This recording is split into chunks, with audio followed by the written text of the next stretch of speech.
Well, Billy, I'm sorry that you're sick on Christmas. Maybe some hot cocoa will help you out. No, it's okay. It's giving me a chance to play some more Pokemon games as a child.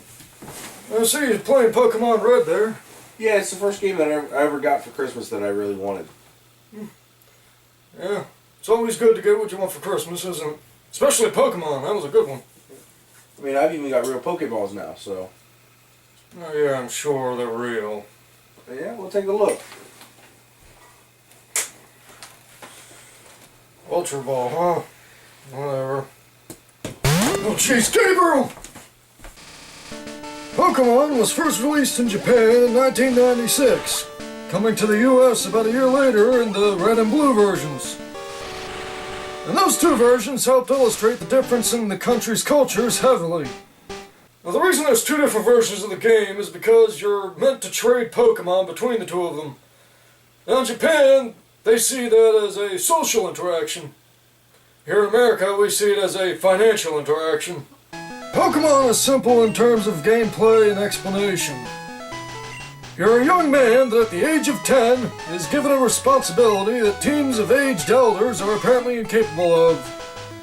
Finding, cataloging, and capturing every species of wildlife in the world.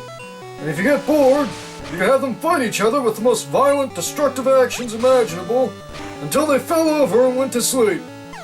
But be careful, because if you lose, the other guy will take money from you instead of the other way around. In summary, you are placed in an environment that is dangerous even to trained adults, tasked with capturing endangered species, having them fight to near death, and gambling on the result. Oh yeah, and a big part of the story is the existence of a mafia group called Team Rocket that wants to capture all the Pokemon in the world. But they're evil because they're adults or something and they have whips. And you guys complain about GTA being a bad influence on kids. I mean, at least in GTA they had a police force that actually did something, either to you or the other bad guys, but you know what I mean. Oh, come on. Alright, Billy, they know I'm not being serious, okay? You take the story at face value, it's going to be a little silly. It's not about the story mode, though. We are here to battle and train and capture Pokemon. Here, play with this while I take over for a bit. What'd you put in it this time? I guess you could say that when you get down to it, Pokemon is really about growing up. It's about finding and making friends. It's about getting out and exploring the world on your own terms. And opening kids' minds to the fact that there is a giant world out there ready to be explored. What the? Willie! Come here, boy! Oh. Billy, what else have you been capturing? Nothing. Whatever. Anyway, the gameplay is simple but involved. I wouldn't say difficult, but it requires thought and problem solving. They're good skills for anyone, really. Each Pokemon and their moves have different elements assigned to them.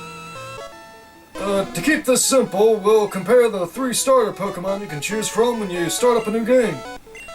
We have Fire type, Water type, and Grass. Fire moves do extra damage to Grass types, Water hurts Fire types more, and Grass hurts Water types. Presumably because plants absorb water or something. On the surface, it's a very complicated game of rock, paper, scissors. As you play the game, you're meant to challenge trainers to progress in levels and abilities. Most of them usually use one element type or creature type in their rosters. Gym leaders are trainers that are effectively bosses, but they follow the same idea where they usually have a simple theme or element to their types. The badges you're rewarded allow you to use certain moves outside of battle that allow you to explore the world better, like surfing on water and pushing giant boulders out of the way. In general order, the gyms you go through are Rock type, Water type, Electric type led by a war veteran threatening to paralyze a little kid, Grass, Poison, Psychic, Fire, and finally, Mafia. Ground. Yes, the final gym leader actually leads Team Rocket. And after you win, he says he's quitting crime and disbanding the evil organization because he lost 3 times to a 10-year-old. Actually, come to think of it, if you consider your rival beat him before you got there so he could get all 8 badges, then that means he's lost to a kid 4 times. Yeah, I'm not sure I can act evil after that either. On the topic of your rival, you bump heads with him every so often. And he's one of the few that actually has a mixed team set up to use against you. So you can't just arm for bear, because you gotta watch out for birds too. Or something. Also, a lot of the general consensus with everybody is that he's a rude jerk. Especially considering his portrayal in the animated series. But taking the text of the game at face value, he seems more to be a friendly rival that undergoes a drunk-on power shift at the end of the game after he becomes champion. The only indication, aside from that, of him being a jerk is the opening scenes of the game, where he complains about picking a Pokémon second, and he also says he's going to tell his sister not to give you a map. That last one can be taken as a playful hint, while the first is a little understandable.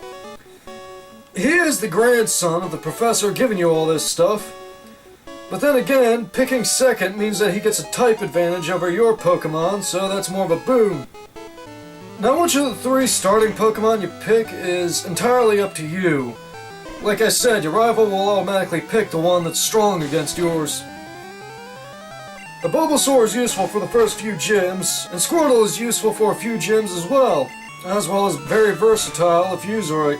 However, Charmander eventually becomes Charizard, generally considered to be one of the more powerful of the 3 in the endgame. Yeah, the first 3 starters are kind of iconic at this point. I mean, I always went with Squirtle because it just seemed like the best choice. Yeah, when I first played the game, I immediately went to a walkthrough that said to choose Bulbasaur, but when I started playing the game again, I went with the theme of playing Pokemon Red and, well, kept picking Charmander. Oh, evolutions. I guess we better talk about them real quick, since that's a big thing the series is known for. As your Pokemon gain levels, most of them will upgrade to a new creature called an evolution. This gives them better statistics and powers than what they would have gotten if they didn't evolve, but in most cases it takes them longer to learn moves. Other Pokemon only evolve when certain items are used on them or traded between players. And the red version of Pokemon has some creatures you can't find in blue, and vice versa. Effectively, the goal of both games is to beat all the gym leaders and challenge the Elite Four to become Pokemon Champion. And then you get a contract with the Eagles or Jets. Oh, and you also face your rival in a final showdown, which would have been a plot twist if the game didn't take the opportunity to explain that he was always 2 steps ahead of you. And once all that's done, you can actually go out and hunt for rare Pokemon, including the legendary Mewtwo, hiding in a cave that's only unlocked after you beat the Elite Four. And he is officially listed as a legendary Pokemon, as well as 3 legendary birds. You can only fight legendaries once, and if they faint or you run away, you don't get a second chance. However, they are the most powerful creatures in the games. Now, if you do decide to try for all 150 Pokemon, get ready to run around in grass for a while and trade with friends. But there's plenty of interesting stuff to do to pass the time. Safari Zone has different mechanics, as well as shows there is a team out there capturing Pokemon for a zoo, but apparently doing a poor job of it if everyone's hope rests on the shoulders of a 10-year-old. Another interesting place to visit is Lavender Town, infamous for having creepy music, ghosts, and explicit references to death in a kid's game. The main feature is a tower that acts for a mausoleum for dead Pokemon. And considering these are creatures that can blow themselves apart at the seams as a suicide attack and just fall asleep from it, I'd hate to know what it actually takes to kill these critters. Of course, the big discussion at lunch tables in schools was that there might be more than 150 Pokemon. Hidden ones that you had to do secret Game Boy voodoo to find. This was spurred on by Mew being the secret 151st Pokemon. Apparently a literal thing to describe, because the story goes that programmers slipped him in behind Nintendo's back. And so the hunt was on for whatever other hidden Pokemon could be in the game. I remember sitting around the lunch table in school with everybody talking about they totally found Togepi in a cave using the item finder. Or I remember printing out instructions on something called Peekaboo. Don't forget about the most famous glitch of all. Missing now. How could I forget Missing No? That little jerk screwed up my save game when I caught him. Well, it wasn't me, but a friend borrowed the game and called him when my back was... It's complicated. Oh, and if you want to catch Mew nowadays, go check Bulbapedia for something called a Mew glitch. They have instructions on how to actually catch the little twerp, and I have done it myself. For myself, I never really liked using legendaries or hidden Pokemon or anything like that. Just didn't seem right. Well, everybody's got a different way to play the game. And even after they finish the game, they like to go back and play different ways. There's speed runs, choosing different starters or teams. There's even challenges that have been on message boards for a while, like the Nuzlocke challenge. I've seen plenty others though, so you can all try them out if you want.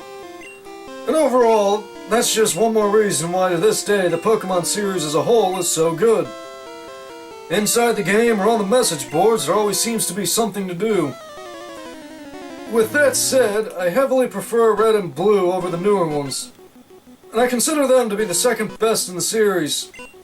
I'll let you guess what number one is amongst yourselves.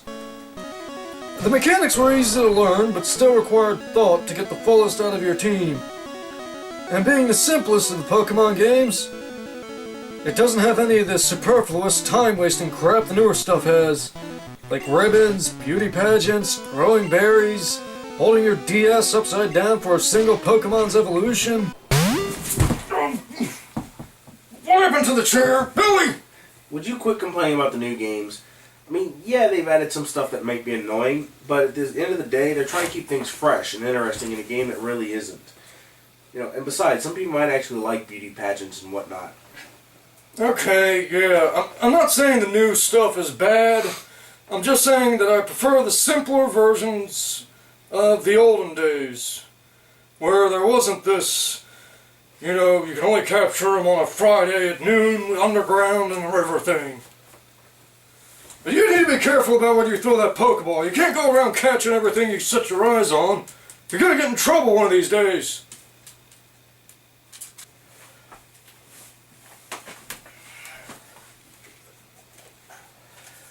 I wonder what he got me this year. Oh, ho, ho! Merry Christmas! Santa Claus, what are you doing here? Well, I just wanted to make a little stop by here. You're Billy, right? Yeah. Give me back Prancer, you little jerk! Here. Thank you. Merry Christmas! It's okay, Prancer. You're safe now.